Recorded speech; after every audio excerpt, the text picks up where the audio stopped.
اسد اللہ خان کی جو معروف ان کی زمین ہے بازیچہ اطفال ہے دنیا میرے آگے، اس میں مجھے اپنے نانا کے جد امجد کے کچھ دو شعر یاد آ رہے ہیں آپ کی اجازت سے کہ تعظیم کو جھکتا ہے فرشتہ میرے آگے. مطلب دیکھیے، تعظیم کو جھکتا ہے فرشتہ میرے آگے، اتنا کہ بجا لاتا ہے سجدہ میرے آگے.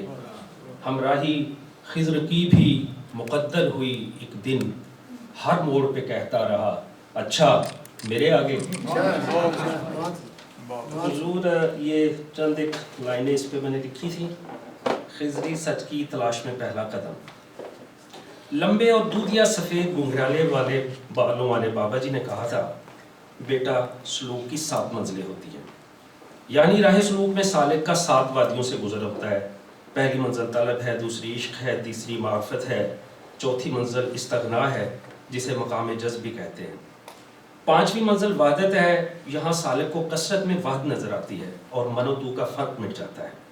6ٹھی منزل بے خودی ہے جسے مقام حیرت بھی کہتے ہیں. یہ وہ مقام ہے جہاں آ کر سالک کو پتہ چلتا ہے کہ اس کی ساری معلومات محدود تھی. آخری اور 7ویں منزل فنا کی ہے جہاں سالک فنا ہونے کے بعد دائمی اور ابدی بقا حاصل کر لیتا ہے. بابا جی نے یہ بھی کہا کہ بیٹا منزلیں تو صرف سالک کے لیے ہوتی ہیں، لیکن عام آدمی کے لیے شعوریت ہی روحانیت ہے. میں نے پوچھا بابا جی آپ ابھی کس منزل پر ہیں؟ تو وہ مسکرا کر بولے میں تو ابھی دوسری منزل یعنی وادی عشق سے ہی نہیں نکل پا رہا بیٹا، میری یہ جدوجہد ابھی طویل ہے. لیکن آج ہم سب جس سالک کی تقریب رونمائی و پذیرائی میں اکٹھے ہوئے ہیں، یہ یہاں 21ویں منزل پر رہتا تھا، جہاں شام کے وقت کتابوں، سبز چائے اور لال پری سمیت اسے ایک بالکونی بھی میسر تھی. یہ لال پری میں نے از خود ڈالی ہے، وگرنہ مصنف نے تو صرف سبز چائے پر اکتفا کیا تھا. ڈاکٹر خالد سہیل کی کتاب سالک محض ایک روایتی خود نوشت نہیں ہے، اور نہ ہی یہ 800 صفحات پر مشتمل دقیق اور لمبی کہانیاں ہیں جو عام قاری پر گراں گزرے، بلکہ اس مختصر اور رش لائف میں اگر آپ اختصار سے کام لے لیں تو آپ کا یہ عمل اردو ادب پر ایک احسان گردانا جائے گا. میں نے کہیں سنا تھا میں تشنگی ہوں تو میں ہے یہ طے ہے، تو کیا اس بات کے ہوتے ہوئے کسی طویل نظم کی کوئی گنجائش باقی رہ جاتی ہے؟ مجھے ایک مدت بعد کوئی پوری کتاب ایک نشست میں پڑھنے کا موقع ملا تو میری حیرت میں اضافہ ہوا کہ یہ جاندار سطریں آپ کو واقعی روک لیتی ہیں اور آپ پورا پڑھے بغیر چھٹکارا نہیں پا سکتے. صاحبوں، ایک ہوتا ہے ترجمہ اور ایک ہوتی ہے ترجمانی. شکر ہے اس خود نوشت کو ڈاکٹر خالد سہیل نے خود اپنی انگریزی کتاب سے اردو میں ترجمہ کیا، وگرنہ ان 164 صفحات پر کوئی دوسرا مترجم نہ جانے کیا کیا گل کھلاتا. 1913 میں پہلے انڈین نوبیل انعام یافتہ ربندرہ ناتھ ٹیگور جی نے اپنی بنگلہ زبان میں لکھی کتاب گیتانجلی کو از خود انگریزی میں ترجمہ کر کے ویسٹ کو ایک حیرت میں ڈال دیا تھا، وگرنہ اس دور میں تو نوبیل اکیڈمی کو پورا ایشیا ہی نظر نہیں آ رہا تھا. مجھے لگتا ہے کہ سالک میں کسی خود نوشت کو علامتی اور اختصار کے ساتھ پیش کرنے کا یہ اسلوب ہمارے اردو ادب میں بالکل ایک نیا تجربہ ہے. میری اس بات کو خود نوشت پر ایم فل اور پی ایچ ڈی کرنے والے طلباء ایک دن ثابت کریں گے. میں آپ کو یہ بات پورے وثوق اور تیقن کے ساتھ کہہ سکتا ہوں کیونکہ میں نے آج تک 2-1 کو چھوڑ کر کبھی کوئی خود نوشت نہیں پڑھی. میں پنجابی نظم کا ایک ادنا سا طالب علم ہوں، میرا اردو نثر سے کوئی علاقہ نہیں ہے، اور دوسری بات مجھے نثر لکھنا بھی نہیں آتا. یہ بالکل ایسے ہی ہے جب میرے جیسا ایک گلوکار سٹیج پر گیا تو اس نے سامعین کو کہا حضرات ایک تو مجھے گانا نہیں آتا اور دوسرا شکر ہے آج میرا گلا بھی خراب ہے. ویسے یہ جملہ بھی میرا ہی ہے، آپ کو اس پر ہنسنے کی مکمل آزادی ہے. ادیب اور شاعر کو اس کی کتاب بچوں کی طرح عزیز ہوتی ہے اور اس کتاب کی تقریب رونمائی اس بچے کی شادی کی طرح.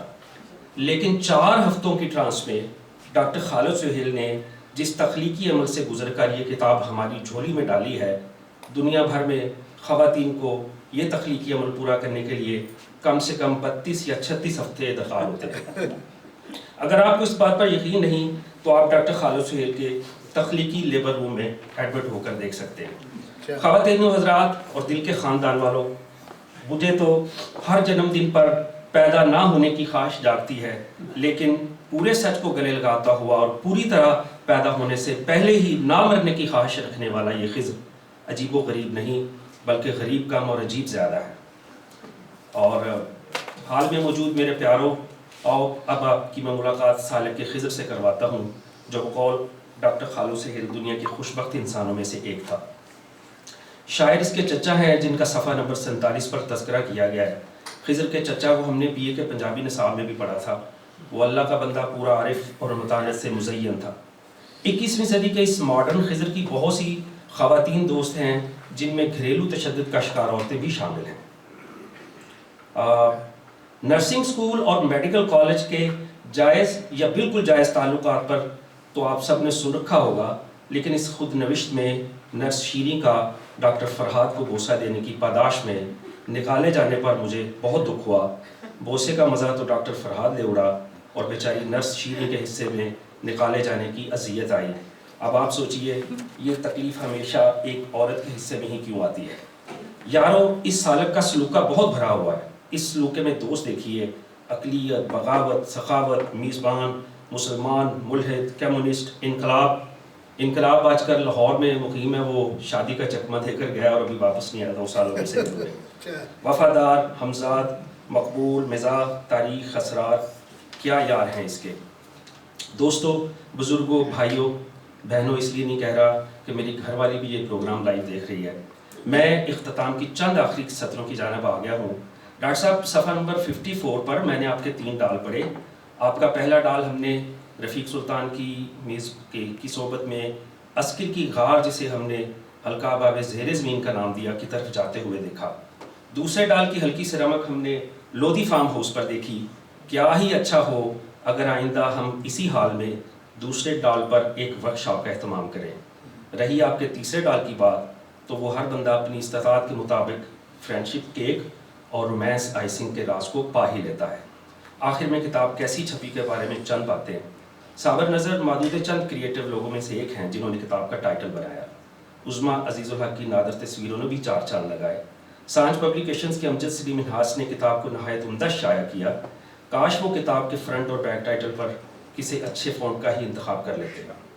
لاہور میں اتنے کاتب ہیں جو اخبارات سے بے دخل ہونے کے بعد محض قبروں کے کتبے اور ناجائز دولت سے بنائی گئی بلند و بالا عمارات اور کوٹھیوں پر حاذا من فضل ربی لکھنے تک محدود ہو گئے ہیں۔ سالک کا لفظ اگر کوئی کاتب لکھ دیتا تو اس کتاب کے ماتھے کا جھومر ہوتا۔ صفحہ نمبر 65، 67 2 بار چھپ گئے ہیں۔ صفحہ نمبر 20، 41، 95 اور 149 ان پر پروف کی غلطیاں جو نہیں ہونا چاہیے تھی۔ ٹائٹل پر خوش نویس، جبکہ اندرونی صفحات پر خود نویس لکھا ہوا ہے۔ ڈاکٹر خالو سہیل، آپ نے اپنی زندگی اور اس کے ارد گرد کرداروں کو سالک میں زندہ کر دیا۔ آپ مبارک کے مستحق ہیں۔ آپ اور دل کے خاندان والے مل کے جئیں، خفی روئیں اور کھلکھلا کے ہنسیں۔